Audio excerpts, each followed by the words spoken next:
Hello students, स्वागत है आपका अपने यूट्यूब चैनल में। इस वीडियो में हम पढ़ेंगे BHDE 142 राष्ट्रीय काव्य धारा। इस वीडियो में हम BHDE 142 के बुक के सभी यूनिट को लेने वाले हैं। इस वीडियो में हम BHDE 142 के बुक में जितने भी इम्पोर्टेंट टॉपिक है सभी को कवर करने वाले हैं। अधिक जानकारी के लिए आप हमारे इग्नू के व्हाट्सएप ग्रुप से जुड़ सकते हैं, जिसका लिंक डिस्क्रिप्शन में दिया हुआ है। वीडियो को अपने दोस्तों के पास शेयर कर दीजिए जो BHDE 142 का विषय पढ़ते हैं, उसे भी जानकारी मिल जाए, वो भी अच्छी तैयारी कर सके और परीक्षा में लिख सके। बिना समय गवाए चलिए वीडियो स्टार्ट करते हैं। सबसे पहला टॉपिक आता है राष्ट्रीय काव्य धारा। राष्ट्रीय काव्य धारा क्या है? हिंदी साहित्य जिन दिनों छायावादी दौर से गुजर रहा था, मतलब जिस दौर में छायावादी युग था, उसी धारा के समांतर उतनी ही शक्तिशाली और एक काव्य धारा भी प्रवहमान था। मतलब उस समय और एक काव्य धारा चालू था, स्टार्ट था। माखनलाल चतुर्वेदी, बालकृष्ण शर्मा, नवीन, सुभद्रा कुमारी चौहान आदि इस धारा के प्रतिनिधि कवि हैं। उन्होंने राष्ट्रीय और सांस्कृतिक संघर्ष को स्पष्ट और उग्र स्वर में व्यक्त किया। छायावाद में राष्ट्रीयता का स्वर प्रतीकात्मक रूप से तथा शक्ति और जागरण गीतों के रूप में मिलता है। उसके बजाय माखनलाल चतुर्वेदी अपने वीरव्रती शीर्षक में लिखते हैं, माधुरी वंशी रणभेरी में डंका हो, अब न तरुणाई पर किसको क्या शंका हो अब। इसके बाद अगला टॉपिक आता है मैथिली शरण गुप्त। मैथिली शरण गुप्त का जन्म 3 अगस्त में पिता सेठ रामचरण कनकने और माता काशीबाई की तीसरी संतान के रूप में उत्तर प्रदेश में झांसी के पास चिरगांव में हुआ। माता पिता दोनों ही वैष्णव थे। विद्यालय में खेल कूद में अधिक ध्यान के कारण पढ़ाई अधूरी रह गई। रामस्वरूप शास्त्री, दुर्गादत्त पंत आदि ने उन्हें विद्यालय में पढ़ाया। 22 वर्ष की अवस्था में और 12 वर्ष की अवस्था में ब्रजभाषा में कनकलता नाम से कविता रचना आरंभ किया। आचार्य महावीर प्रसाद द्विवेदी के संपर्क में भी आए। उनकी कविताएं खड़ी बोली में मासिक सरस्वती में प्रकाशित होना प्रारंभ हो गई। प्रथम काव्य संग्रह रंग में भंग तथा बाद में जयद्रथ वध प्रकाशित हुए। उन्होंने बंगाली के काव्य ग्रंथ मेघनाथ वध ब्रजांगना का अनुवाद किया। सन 1912 से 1913 में राष्ट्रीय भावनाओं से ओतप्रोत भारत भारती का प्रकाशन हुआ। उनकी लोकप्रियता सर्वत्र फैल गई। संस्कृत के प्रसिद्ध ग्रंथ स्वतंत्रता का अनुवाद प्रकाशित कराया। अगला टॉपिक आता है माखनलाल चतुर्वेदी। माखनलाल चतुर्वेदी भारत के ख्यातिप्राप्त कवि, लेखक और पत्रकार थे, जिनका जन्म 4 अप्रैल 1889 ईस्वी को हुआ। जिनकी रचनाएं अनंत लोकप्रिय हुई। सरल भाषा और ओजपूर्ण भावनाओं के वे अनूठे हिंदी रचनाकार थे। प्रभा और कर्मवीर जैसे प्रतिष्ठित पत्रों के संपादक के रूप में उन्होंने ब्रिटिश शासक के खिलाफ जोरदार प्रचार किया और नई पीढ़ी का आह्वान किया कि वह गुलामी की जंजीर को तोड़कर बाहर आए। उसके लिए उन्हें अनेक बार ब्रिटिश साम्राज्य का कोपभाजन बनना पड़ा। अगला टॉपिक आता है सुभद्रा कुमारी चौहान।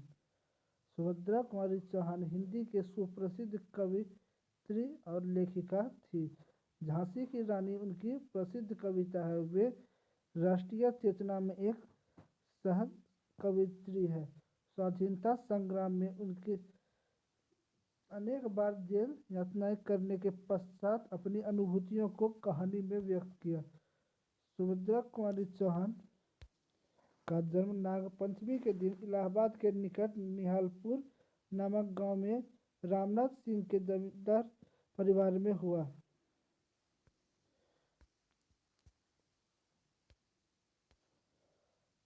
अगला टॉपिक आता है रामधारी सिंह दिनकर। रामधारी सिंह दिनकर का जन्म 23 सितंबर 1908 ईस्वी को हुआ था। वह एक हिंदी के प्रमुख लेखक, कवि व निबंधकार थे। वे आधुनिक युग के वीर रस के कवि के रूप में स्थापित है। राष्ट्रवाद तथा राष्ट्रीयता को उनके काव्य के मूल भूमि मानते हुए उन्हें युग चरण व काल के चरण की संज्ञा दी गई है। इसका जन्म सिमरिया घाट, बेगूसराय जिला, बिहार में हुआ था। रामधारी सिंह दिनकर का जन्म 24 सितंबर 1908 ईस्वी को बिहार के बेगूसराय जिले के सिमरिया गांव में हुआ था। जन्म उन्होंने पटना विश्वविद्यालय से इतिहास राजनीति विज्ञान में बीए किया। उन्होंने संस्कृत, बंगला, अंग्रेजी और उर्दू का गहन अध्ययन किया। बीए की परीक्षा उत्तीर्ण होने के बाद वे एक विद्यालय में अध्यापक हो गए। बिहार सरकार की सेवा में जब रजिस्ट्रार और प्रचार विभाग के उप निदेशकों पदों पर कार्य किया तो इस तरह वह लंगट सिंह कॉलेज मुजफ्फरपुर में हिंदी के विभागक रहे। भागलपुर विश्वविद्यालय के उप कुलपति के पद पर 1963 ईस्वी से लेकर के 1965 ईस्वी तक कार्य किया। इसके बाद बिहार सरकार के हिंदी सलाहकार बने। उन्हें पद्म विभूषण की उपाधि की भी अलंकृत किया गया तो मिला। इस पुस्तक संस्कृति के 4 अध्याय के लिए साहित्यिक अकादमी पुरस्कार तथा उर्वशी के लिए भारतीय ज्ञानपीठ पुरस्कार प्रदान किया गया।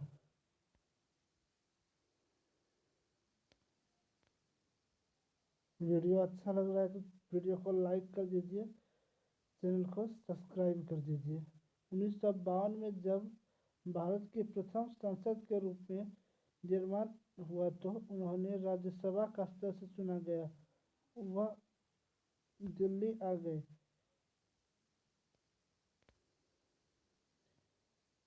के साथ 20 जून 1962 ईस्वी का है। उस दिन दिनकर राज्यसभा में खड़े हुए और हिंदी के अपमान को लेकर बहुत सख्त स्वर में बोले। उन्होंने देश के जब भी हिंदी को लेकर कोई बात हुई तो देश के नेतागण ही नहीं बल्कि कथित बुद्धिजीवी भी हिंदी वालों को अपशब्द कहे बिना नहीं आगे बढ़ते पाए।